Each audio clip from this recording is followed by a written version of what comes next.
મોડાસા શહેરમાં સર્વોદય બેંક વિસ્તારમાં એક બંધ ઘરની તસ્કરોએ નિશાન બનાવી 25 તોલા સોનું તથા 5 મોબાઈલ અને 5000 રૂપિયા રોકડાની લૂંટ ચલાવી ફરાર થઈ ગયા છે।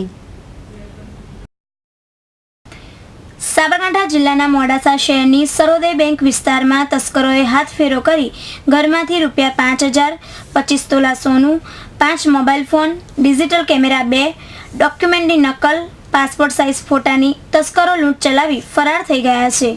સમગ્ર ઘટનામાં ઘર માલિક અનારવાલા રાહુલ અમીનભાઈ બુધવારના રોજ ઈદની ઉજવણી માટે ગયેલા હોય તે દરમિયાન તસ્કરોએ ઘરને નિશાન બનાવી સમગ્ર લૂંટને અંજામ આપ્યો હોય તેવું મનાઈ રહ્યું છે।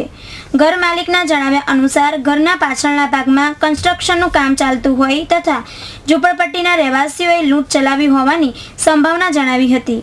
તેથી આ સમગ્ર ઘટનામાં કોઈ જાણભેદુનો હાથ હોવાનું પણ અનુમાન થઈ રહ્યું છે। ઘરમાંથી એક લેડીઝ દુપટ્ટો મળી આવેલ છે જે કેસરી લાલ રંગનો છે, જેથી પોલીસને આ સમગ્ર કેસને ઉકેલવામાં સરળતા રહે તેવું લાગી રહ્યું છે।